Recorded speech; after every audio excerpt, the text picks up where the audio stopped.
माझ्या पोटाला घालायचे मी पण आपला भरपूर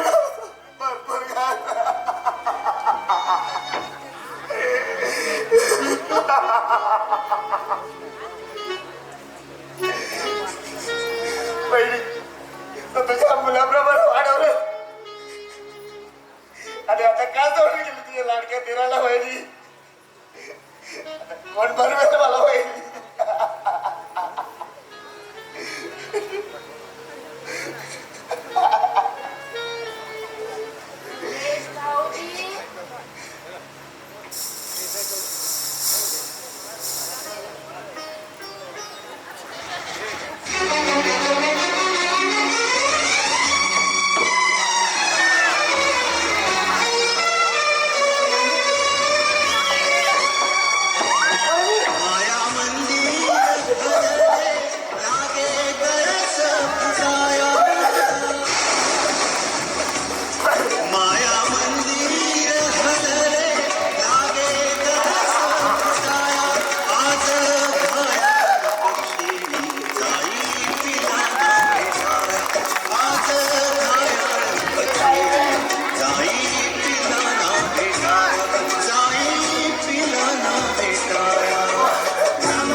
काय असं वेड्यासारखं करायचं? असं वेळ घेऊन राहिला तर मग तुमच्या पुढच्या आयुष्याचं काय? माझा दादा गेला, पाठोपाठ तू गेली. त्या दादामध्ये घालवलं तुला येत तुझ्यातून वहिनी. मला हे समजत आहे त्याने माझा खून घालायचा गौरी, माझा खून घालायचा. असं अभद्र बोलायचं नाही. आता मागचं सारं विसरून जा आणि तुमचं शिक्षण पूर्ण करा. तुम्ही मोठे झालात ना की मग आमच्या आत्म्याला शांती लाभेल. हो सुदेश भाऊजी, तुम्ही मोठे व्हा. मी पण असं तडफडत तुझ्या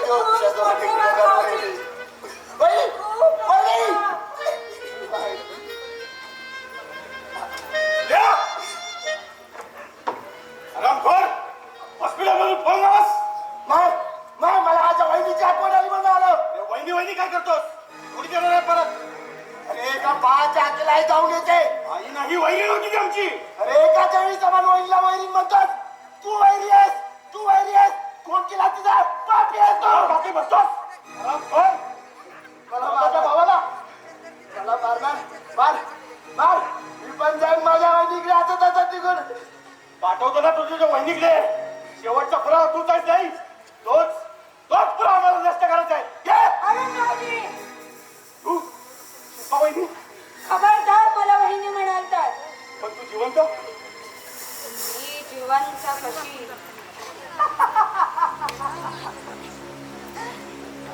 मी जिवंत कशी असेल? तुम्हीच तर माझा खून केलात ना. वहिनी मी आहे शिल्पा वहिनींचा भूत. नाही वहिनी काय या निष्पाप जीवाला छळता तुम्ही? काय वहिनी अरे तुला छळलं का तुला तुला खून केला रे सांगा, का खून केला तुम्ही माझा? काय केलं वहिनी तू खून केला तुमच्या सुखासाठी मी माझं सौभाग्य गमावलं आणि तुम्ही माझा खून केला. सांगा, सांग वहिनी सांगा, का खून मला केला? मारू नकोस वहिनी सांग वहिनी मला खूप भीती वाटते वहिनी मला मारू नकोस वहिनी सांगा.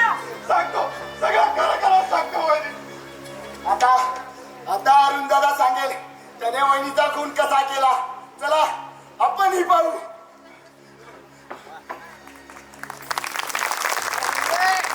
रामराव रंगदेवता आणि रसिक प्रेक्षकांना विनम्र अभिवादन. श्री जानाई देवी यात्रेनिमित्त आपले 27वे पुष्प नेहरू युवा व नाट्य क्रीडा मंडळ गजवली सहर्ष सविनय सादर करीत आहोत. गणेश हिरलीकर लिखित 3 अंकी कौटुंबिक जिव्हाळ्याचे नाटक तिथले दान सौभाग्याचे. दिग्दर्शक अशोक शिंताडे, सहदिग्दर्शक अजीम पटेल, विशेष सहकार्य दिलीप कदम, मोहन मोरे, ग्रामीण नाट्यमंच सातारा. या नाटकातील कलाकार फिरोज काझी, सतीश भिंताडे, महेंद्र बळी, अमोल बळी, अजीम पटेल, अमर भिंताडे, दत्तात्रय बळी, निखिल बल्ला, अशोक भिंताडे, सीने तारिका वैष्णवी देशमुख. सहकलाकार शुभम भिंताडे, अन्सार पटेल, प्रथमेश भिंताडे. आम्ही आपणा सर्वांसाठी सादर करीत आहोत एक भीषण महानाट्य. कुटुंबातील वेगवेगळ्या स्वभावाचं दर्शन आणि एका खुनापाठीमागे असलेली कथा. श्री जानाई देवी यात्रेनिमित्त नेहरू युवा व नाट्य क्रीडा मंडळ सहर्ष सविनय सादर करीत आहोत. गणेश हिरलीकर लिखित 3 अंकी कौटुंबिक जिव्हाळ्याचे नाटक दिदले दान सौभाग्याचे. दिदले दान सौभाग्याचे. दिदले दान सौभाग्य. रंगभूषा गणेश कदम, संगीत संतोष डांगे सांगली, ध्वनी नाना साबळे शिवथर. श्री जानाई देवी यात्रेनिमित्त नेहरू व युवा नाट्य क्रीडा मंडळ गजवडी सहर्ष साविनय सादर करीत आहोत. गणेश हिरलीकर लिखित 3 अंकी कौटुंबिक जिव्हाळ्याचे नाटक दिदले दान सौभाग्याचे. दिदले दान सौभाग्याचे. दिदले दान सौभाग्याचे.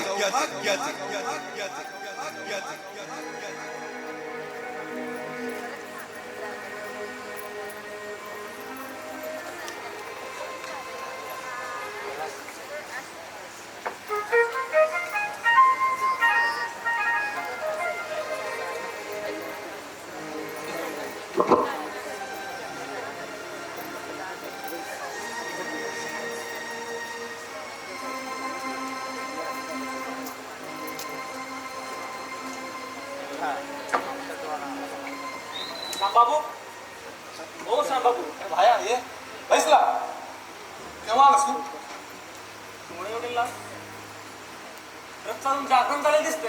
अरे भरपूर भाया अरे पाण्यातील मासा आणि ट्रक ड्रायव्हर त्यांना आयुष्यात कधी वेळवरती झोप भेटते का रे? दोघांनाही नेहमी अर्धवट झोप भेटते. अरे हा तुझ्या प्रामाणिकपणेचा परिणाम. माणसानं बघ नको त्या ठिकाणी प्रामाणिक राहूच नाही. वा, अगदी आजोबासारखा बोलतोस हा. अनुभव दुसरं काय, मी प्रामाणिक राहिलो धबदिशी प्रेमात पडलो बघ. हे बघ बाया, आणि बाबा अगोदर स्वतःच्या पायावर उभं राहायला शिक आणि मग लग्न प्रेमा भानगडीत पड. अरे पायावर उभा होतो कुणाच्या? तिच्या. बँकेत सर्व्हिसला होती. का बोलतो? अगदी 30,000 रुपये पगारांची नोकरी होती. म्हणलं पार्टी मालदार आहे, आपल्याला काम करायची गरज नाही. काय दुर्दैव, काय झालं? तिचा बाप साप बनून अडवाला. मी म्हणतोय काय, ए शेमड्या, परत जर माझ्या मुलीला भेटशील तर तंगड्या तोडून हातात देईन तुझ्या. आणि दचकन लाद मारली मग त्याने ढुंगावर माझ्या. आणि हसतोय काय, तरी पण हा पट्टे काय हातला नाही मागं. 8 दिवस झाले तिला शोधण्याचा प्रयत्न केला आणि 8व्या दिवशी ती मला भेटली. भेटली? हो हो भेटली. कुणाला? ती कडकडून भेटली. अरे पण कुणाला भेटली? तिच्या नवऱ्याला. म्हणजे काय? अरे 4 दिवसापूर्वी तिला लग्न झालं होतं दुसऱ्या मुलाशी, आणि तो मुलगा निघाला ना माझा लंगोटी यार. बापरे, मग काय अडचण झाली? मी म्हणलं यार माझा माल पळवलाच गड्या. त्याने संधीशी वाजवली. अरे कधी कधी तर असं वाटतं हा जन्म फक्त मार खायलाच झाला. अरे बाया, अरे बाबा एखाद्या मुलीचं लग्न झालं ना की तिच्याकडे असं वाईट नजरेने नाही बघायचं. अरे बाबा पाप आहे रे ते. अरे काय पाप की काही नसतं बघ. बघ, पाप पुण्याच्या बुजगावण्याला आताच्या कावळेत घाबरत नाही. उलट टरविष्ट टाकतात आणि निघून जातात बघ. पण श्याम, तू असं एवढा उदास का रे? दुसरं काय, आमचा प्रामाणिकपणा. गाजला ना, झाला काहीतरी घोटाळा. अरे घोटाळा नाही रे. काल रात्री आमच्या शेठनं मला अर्जंट माल बाहेरगावी पोचवायला सांगितलं. मी ट्रक घेतला आणि निघालो. आणि रस्त्यात 2 बायका मला दिसल्या. मला तिथे हात केला. मी पण ट्रक थांबवला, खाली उतरलो. अरे त्यातली एक स्त्री गरोदर होती रे. आणि तिची बहीण हात जोडून मला विनवणी करू लागली की दादा माझ्या बहिणीला तुरंत दवाखान्यात पोहोचवलं पाहिजे. अरे रात्रीची वेळ होती रे. त्या बेचारीला रिक्षा टेम्पो कुठे भेटणार? मला दया आली. अरे थोड्या 1-5 मिनिटासाठी का होणे, पण मला माझी बहीण दिसली. मी त्याला घेतलं आणि दवाखान्यात पोहोचून आलो. या सगळ्या धावपळीत माझा माल मी वेळेवर पोहोचू शकलो नाही झालं. आणि माझा शेण छान भडकला रे माझ्यावर. आणि त्याने तुला काढून टाकलं कामावरून. नाही, मग मीच त्याच्या अंगावर चाळी फेकून आलो. का रे बाबा असं का केलं? हे बघ, अरे गेली 10 वर्ष मी इमानदारीने त्याच्याकडे नोकरी करतोय. आणि तू बोलला अरे तू मधल्यामध्ये शिटा भरत असशील आणि पैसे खात असशील. अरे माझ्या प्रामाणिकपणावर त्याने आळ घेतला. राग आला मला त्या गोष्टीचा आणि त्याच्याकडे चावळी फेकून निघून आलो मी. पण भाया, या गडबडीत एक गोष्ट विसरलो रे. उद्या सुधीरच्या कॉलेजची फी भरायची होती. आणि त्या स्टेटला तुला दाखवून ठेव मला एकदा. कसा रस्त्यात कडे म्हणतो बघ. हे बाबा असं काय करायचं नाही. हे बघ, अरे 10 वर्ष झालं त्याच्या अंगावर जगतोय रे मी. आणि त्याच्यावरती हात उचललं हे काय बरोबर नाही बघ. माझ्या प्रामाणिकपणाची उपरती त्याला झाली तर तो परत मला कामावरती बोलवेल.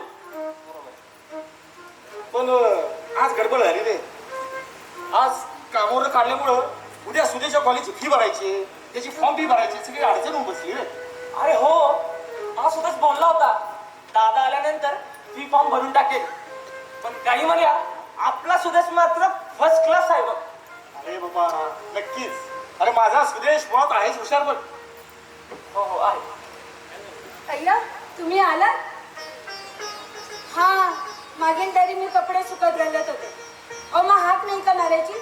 बरं तुम्ही थांबा, मी गरम गरम चहा आणते. वहिनी 2 कप चहा. आणि चहामध्ये येताना आलं पण टाका बरं का. बरं आलं पण टाकते. हा हा हा. त्या नोकरी सुटली तुला आला टाकून चहा पाहिजे बस.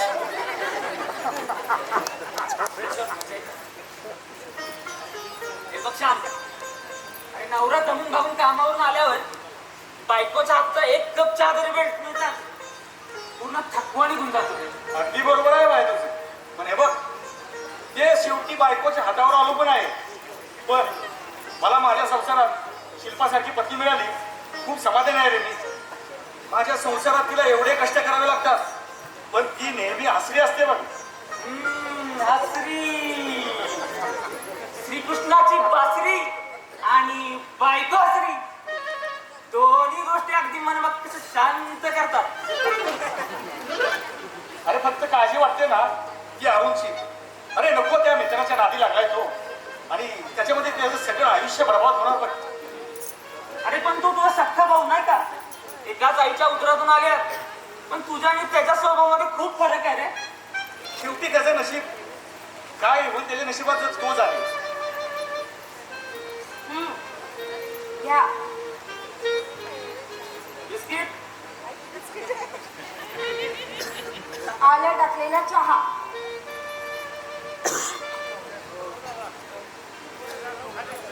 सुंदर चाय वहिनी. संपू आता.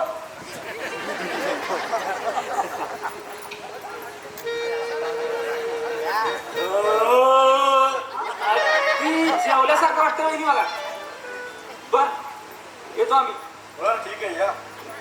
ए भाया, आता काय? अरे बाबा जरा काम धंद्याचं बघ. अरे आई बाबाची जेवण किती लागणार रे? हा त्याच खटपटीत चाललोय बरं. कसले गडपडे, इंटरला 3 वेळा हप्ते खाल्लीस तू. मार्काची माफी भरत नाही तर श्याम. बघू आता कुठंतरी नोकरीचं जुगाड. चल मी येतो आता. हा बरं बघा जुगाड बघा. वहिनी thanks for hot tea. Bye. Welcome. हा अहो चला तुम्ही आंघोळ करून घ्या. अरे शिल्पा, आले. अरे सुदेश अजून कॉलेजवर आला नाही का? अहो आज त्यांच्या कॉलेजची क्रिकेटची मॅच आहे. अगं उद्या त्याची फी भरायची होती, आणि आजच नेमकं. काय हो? काय झालं? अगं काम सुटलेलं जमा माझे. हा काम काम सुटल्याचं ना म्हणजे कॉलेज. अहो त्याची काळजी नको. माझं हे मंगळसूत्र आहे ना ते आपण विकून टाकू. हा नाही शिल्पा, अगं लग्न मंडपात हाच तर एक दागिना घातला मी तुला. अगं तो तरी स्वतःजवळ ठेव, आणि ते सुद्धा मला विकायला शकते. छे छे, माझ्याच्या नाही होणार आहे. अहो असं काय करताय? काया पोतीनच ना गळ्याला खरी शोभा येते, आणि दागिने असतातच वेळी उपयोगी येण्यासाठी. या क्षणी ना सुदेश भाऊजींची फी भरणं जास्त गरजेचं आहे. त्यांचं सारे भवितव्य या क्षणाच्या गरजेत आहे. हे बघ, तू काळजी करू नको. मी कुठेतरी बघतो दुसरीकडे काहीतरी बंदोबस्त होईल. कुठे बघणार आणि कोण देणार? आधीच कर्ज, त्याचंच व्याज देता येत नाहीये. दादा बाई ठणठणा. या बाई. हो बाई. अरे कशाबद्दल पाया पडतोस पण? सांगतो दादा. आज हे बघ ट्रॉफी. आजची मॅच आहे ना, गेली होती ना जवळपास. आता तू काय बोलतोय? आमच्या टीम मध्ये 8 गडी अवघ्या 50 धावांची मिनिट बाद झाले होते. अरे बापरे. मग आणि समोरच्या टीमने केले होते 250 धावा. आणि त्यानंतर मग मी पिचवरती उतरलो, आणि त्यानंतर काय मग छक्का चौका, आणि आपला विजय पक्का. मग काय आज तुमची दृष्ट काढायला हवी. कशाला काढायचे दृष्ट गवळी आहे की मी जास्त पुष्ट. हे तुझं आपलं काहीतरी दुष्ट रे ते नको काय. हा नाही नाही हे बघा, आज ना सुदेश भाऊजींसाठी तुम्ही श्रीखंड आणायला हवं. अगं पण पैसे त्याची काळजी नको, मी देते. अहो तुम्हीच मला 200 रुपये दिले होते, त्यातले 100 रुपये आहेत ते देते. ठीक आहे. बहिणी तू लहानपणापासून श्रीखंड खात असावी, का? तेव्हा स्वभावाने एवढी गोड झालीस. चला काहीतरीच. बहिणी तुला खरं सांगू, तू या घरी आलीस आणि मला हिमालयाची चवली भेटल्यासारखं वाटलं ग बहिणी.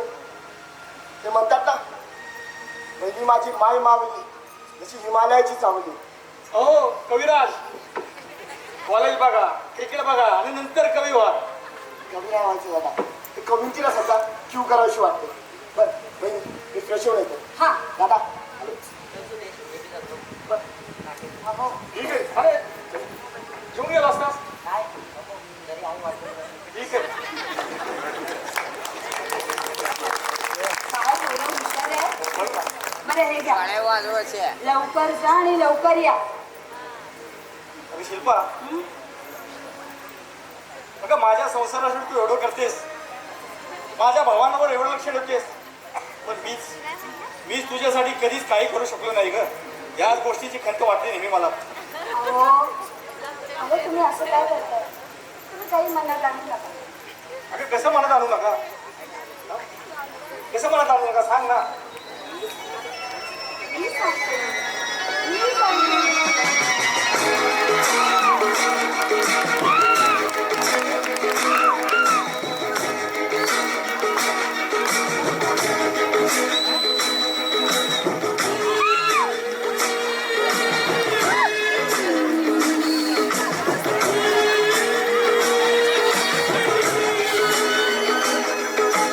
दृष्ट लागण्या जोगे सारे गालबोट ही कुठे नसे जगदोधांचे असे रचोके स्वर्ग त्या पुढे फिका पडे स्वर्ग त्या पुढे फिका पडे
स्वप्नाहून सुंदर घरटे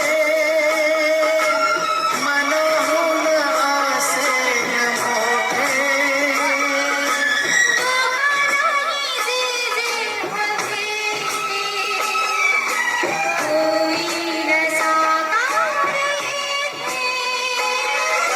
स्वप्नाहून सुंदर घरटे मनाहून आसेन मोठे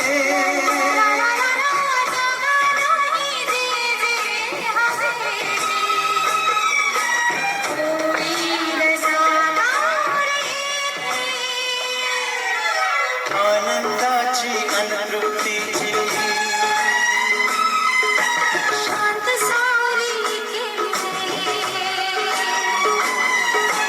जगदोधांचे असे रचुकी स्वर्ग त्या पुढे फिका पडे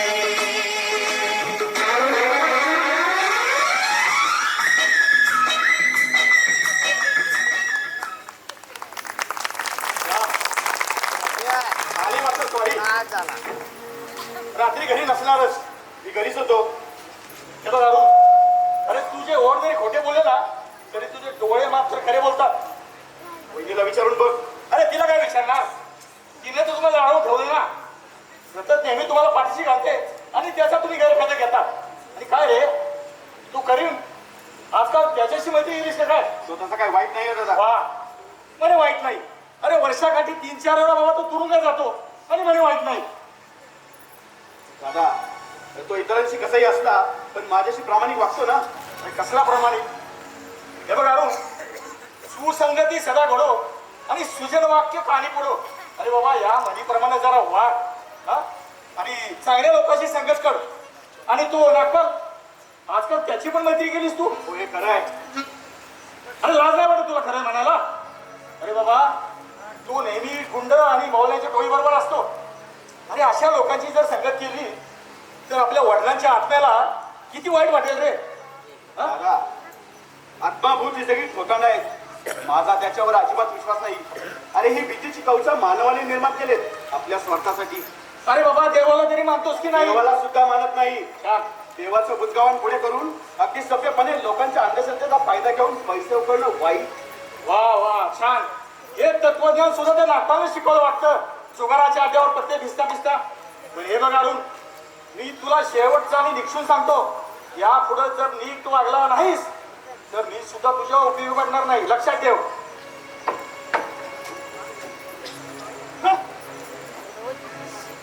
मध्ये वेळेला सुद्धा उपयोगी पडणार नाही.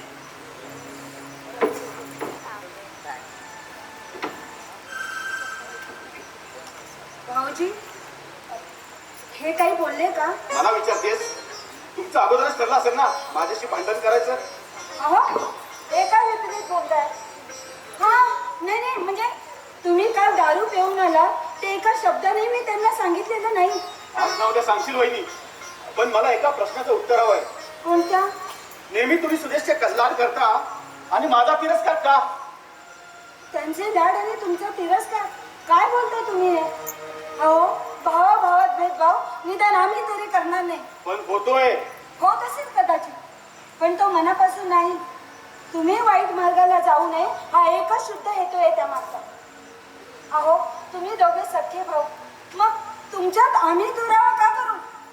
पहिल्यापासून दादा सुदेशचा कैवार घेतोय. सारे गावात माझ्या नावाची बोंबाबोंब करतो. म्हणे अरुण जुगार खेळतो, दारू पितो. नाही नाही, ते तरी निदान दुसऱ्यांना असं सांगणार नाही. अहो, तुम्ही त्यांचा चेहरा बघितला, पण वीटभर सापळ्यामध्ये कोंडलेलं त्यांचं काहीच नाही पाहिलं. अहो, असा भाऊ आणि असे पती लावायला 7 जन्माचं पुण्यगाठीशी असावं लागतं. माझ्या दादावर आपल्या सौंदर्याची फुलं पाडून त्याला आमचा ठेवला नाहीस. भाऊजी, काय बोलताय तुम्ही हे? अहो, स्वतःच्या भावाला इतकं कमी लेखता? नाही, ते जरूर गरीब असतील, पण एका स्त्रीच्या पदराखाली मूकपणे वावरणारे बाईलवेडे मुळीच नाही. याच बोलण्याने नसणारा बाईल वेडा होतो. वा, काय चांगली खूबी आहे तुझी. पण लक्षात ठेव, या तुझ्या सौंदर्याच्या अरुण चक्क पंचायत खेळायचा येतो असेल तर हा अरुण ते होऊ देणार नाही. चाय शोभराज. उद्या थोरल्या बाबाची चेष्टा करतोस नो यार. यार. दादा वयात आलो ना तर वडील सुद्धा मित्राप्रमाणे वागू लागतात रे. हे तुझं ज्ञान ठेव तुझ्याजवळ. मी तुझं दारूचं आणि जुगाराचं ज्ञान घेऊन फिरतो गावभर. उद्या कोण कोणी ना. सुरेश भाऊजी, तुम्ही गप्पा बसा बघू. अरे दादा, तुला थोडं तरी कळायला हवं. ही थोरली वहिनी आपल्या आई समान आहे. तिच्यावर बोलताना जरा तरी भान ठेव. वा, काय कैवार घेतोस वहिनीचा. तू पुढे जा. तू वहिनीला काय बोललाच ना उलटाची जा तर मी सहन करून घेणार नाही. मला मला मला सांग कोण. अहो, काय करताय तुम्ही हे? हा, भाव भावात भांडणं? ही अशी भांडणं करून जर घराची एकजुटी तोडलीत ना तर वैराचं फावेल. हा, अरे जा रे. पाहिलंस कसा डोळे वाटण केला तू. लहान मोठं काय समजत नाही त्याला. अहो, अजून लहान आहेत ते. हा घोडा आणि लहान. अरे आतापर्यंत लग्न केलं असतं तर 3 पोरांचा बाप झाला असता. झाला जरा कुठं विश्रांती घ्यायला यावं तर यांची किटकिट सुरूच. थांबा, आता कुठे निघाला? रात्रभर जागरण करून आलात ना, मग आता नाश्ता करा आणि विश्रांती घ्या. विश्रांती मिळाली ना, आणि तो नाश्ता तुझ्या त्या लाडक्या दिराला दे. अहो, अहो भाऊजी,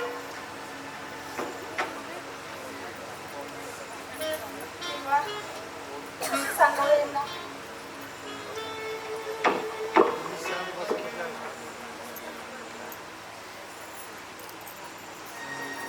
नाना ये ये ये. नाना, हे आमचं एकतर सीता स्वयंवर किंवा रुक्मिणी हरण किंवा सुभद्रा हरण. आणि जर ते नाही झालं